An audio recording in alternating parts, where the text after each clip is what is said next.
Nobody told her her sister was dying. Her body just knew it was the middle of the night. Ipedoran village was completely still. Funk was asleep on her mat, but her lips were moving. She was speaking a name in her sleep. A name nobody in the compound had ever heard before. An old woman passing outside the window stopped walking, tilted her head, listened. Then, without knocking, without calling anyone, she turned and walked fast straight to Babalawo Aganju's compound, in the middle of the night. As if whatever name she had just heard could not wait until morning. If you have ever loved someone so deeply you would trade pieces of yourself to keep them alive, this story will find you. Subscribe and do not go anywhere, because the ending of this story is not what you are expecting. Not even close. Funk had always been the quiet one. While Asabi filled every room she entered with noise and laughter and the sharp smell of ambition, Funk sat at the edge of things, watching, feeling, knowing things before they arrived. The people of Ipedoran said she was touched by something old, that her grandmother's spirit had taken up residence behind her eyes and never left. That evening Asabi had come home swinging a traveling bag and a wide smile that could silence an argument from 3 compounds away. She dropped both at the entrance and pulled Funk into a rough hug that smelled like the city exhaust fumes and cheap perfume, and something that was still, underneath all of it, unmistakably her sister. "You are doing it again," Asabi said, pulling back to study her face. "Doing what?" "That face.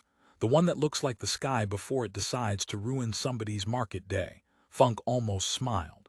"Something does not feel right, Asabi. Please wait one more day before you travel." Asabi laughed. Loud and full and completely unbothered. "You and your feelings." She cupped Funk's face in both hands the way she had done since they were children. "Nothing is going to happen to me.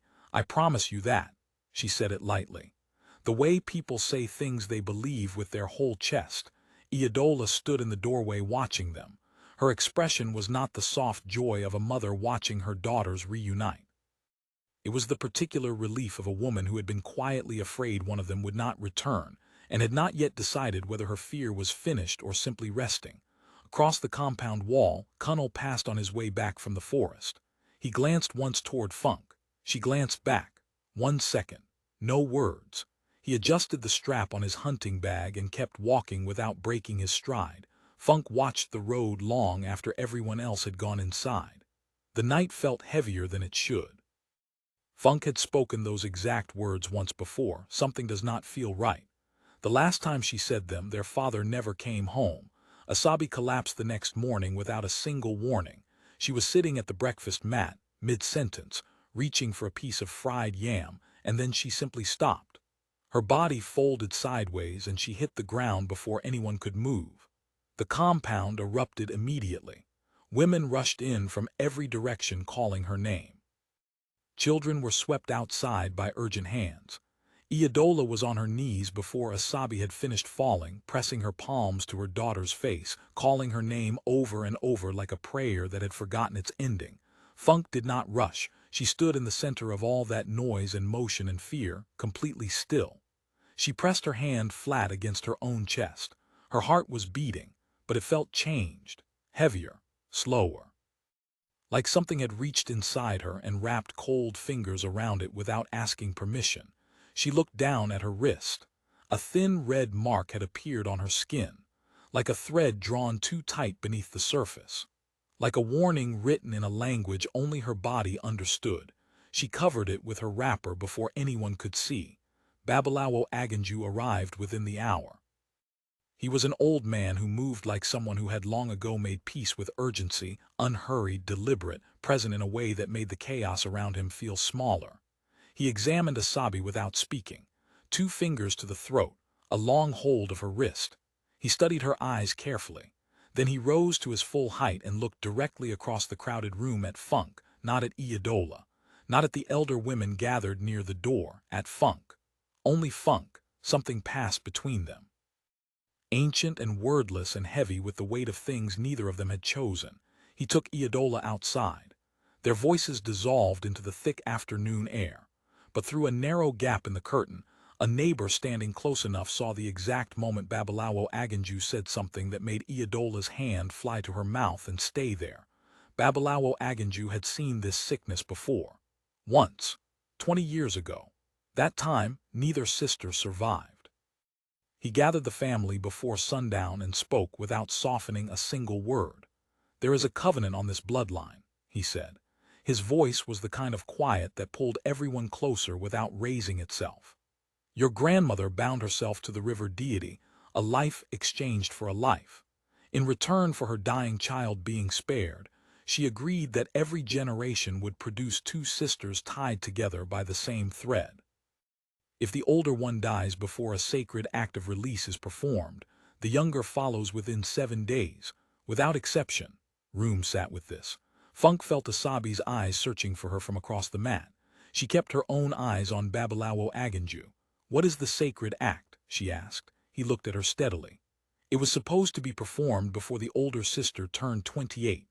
Silence fell over the compound like a cloth dropped over something broken. Someone counted out loud. Asabi had turned 28 3 months ago. The window was already closed. This was not a race against time. The time had already run out, which meant everything Funk believed about what could still be done was built on nothing. Funk found Iodola alone in the back room as the evening prayer call drifted across the rooftops of Ipedoran. She did not sit.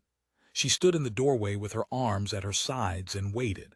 Iodola kept her back turned. The silence between them stretched and thinned until it could not stretch any further. "Before you were born," Iodola said at last, her voice barely above a whisper, "there was another child, a girl. She came into the world already gone." She stopped, started again. "I knew about the covenant. I was terrified, so I hired a man, a hunter from the edge of the village, to perform a ritual, to erase her name from the spiritual record entirely. I believed that if the deity could not find her, it would assume our generation had been skipped." Funk said nothing. The walls felt closer than they had a moment ago. "Deity does not forget." Iodola said. "It only waits." "Was the man?" Funk asked. Her voice was steady in a way that cost her something. Iodola whispered a name. The world went quiet inside Funk's head. She knew that name. She had heard it recently and she could not immediately place where, and then the memory surfaced, cold and complete. She knew exactly where she had heard it. That name was the same one Funk had been speaking in her sleep. The very name that had sent an old woman running through darkness to Babalawo Aginju without stopping to knock. She went to Kunnel. She found him behind his father's old compound in the blue hour before full dark, sharpening a blade with the focused patience of someone who needed their hands to be occupied. She called him by his father's name. He went completely still. "You know," she said. He set the blade down slowly. "My father confessed everything before he died. The ritual, the name he helped bury. All of it." He looked at her directly for the first time in what felt like years of sideways glances. "That name has lived inside me like a debt I did not know how to repay. And somehow, I think it has been crossing into your dreams because it was trying to find the world again.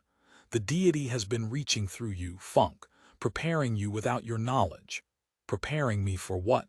To finish what your mother interrupted." She held his gaze and felt the full weight of what she was looking at, a man who had spent years quietly circling her life, carrying her family's debt, watching over something he had never asked to be responsible for. Every glance across the compound wall, every careful nod, all of it rewritten in a single moment. She reached out and placed her hand over his, just for a breath. Just long enough to feel how much had passed between them without ever being spoken, and how much still could be if the world gave them the chance. Drop a comment right now and tell us, would you make the same choice Funk is about to make? And if this story has you, hit that like button. You already know you want to. "She must go to the river at midnight," Kunnel said quietly. "Speak the forgotten sister's name out loud, and offer her most precious memory willingly and completely." Funk already knew which memory. The last afternoon she and Asabi had spent with their father before he vanished, his laugh, the particular way he called them both his heartbeat, one word for two people. The only living piece of him she still carried. She went to Asabi's bedside, leaned down close, told her in a voice too low for anyone else to hear. Asabi grabbed her wrist with the last strength she had. "Do not do it, Funk." Funk looked at her for a long moment.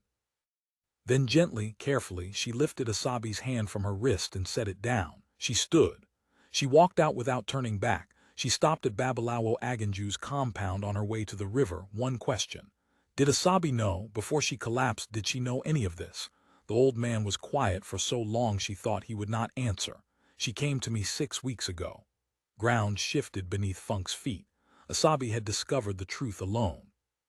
She had gone to Babalawo Aginju, learned everything, and spent 6 weeks attempting the ritual herself, walking to the river night after night, pushing her body past what it could carry, trying to speak the name and make the offering before Funk ever had to know it existed.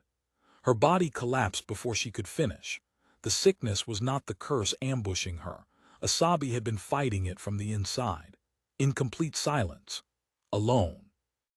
The loudest person Funk had ever known had been suffering in absolute quiet, trying to carry the whole weight of it so her younger sister would never have to feel it. Stay with us until the very end.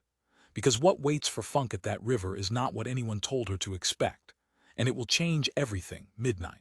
Funk walked to the river alone, red wrapper, bare feet pressing into cold, wet earth. An oil lamp held in both hands, the flame bending in a wind that was not there, never dying. The river lay before her like a dark mirror. No insects, no night birds, just a silence so complete it felt like the world itself was holding its breath and waiting. She knelt at the water's edge. She spoke the name. The forgotten sister's name, the one that had lived in dreams and in Kunnel's memory and in the unpaid debt of her bloodline, out loud into the open air for the first time in over 2 decades. The water moved. Gently. The way something vast moves when it finally hears what it has been waiting for. Funk closed her eyes. She found the memory, her father's laugh, his voice, the word heartbeat, and she released it. One moment it was there. The next it was simply gone, not faded, not blurred, completely and permanently erased as if it had never belonged to her at all. The river exhaled like a living thing. The red mark on her wrist dissolved slowly, the way ink surrenders to still water. She stayed kneeling for a long time after, not because she was waiting for something, but because she did not yet know what she had lost.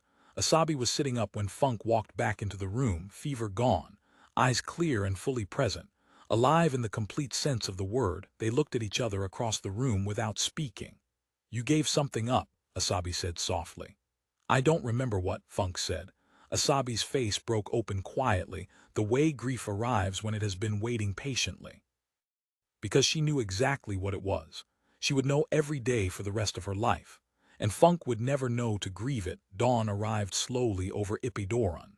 The 2 sisters sat together at the compound entrance, shoulders touching. Funk leaned her head against Asabi and closed her eyes. She was smiling, at peace in a way she had not been in years.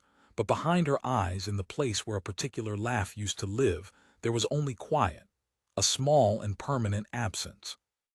Something missing that had no name she could reach for, something she would never go looking for, because she did not know it was gone.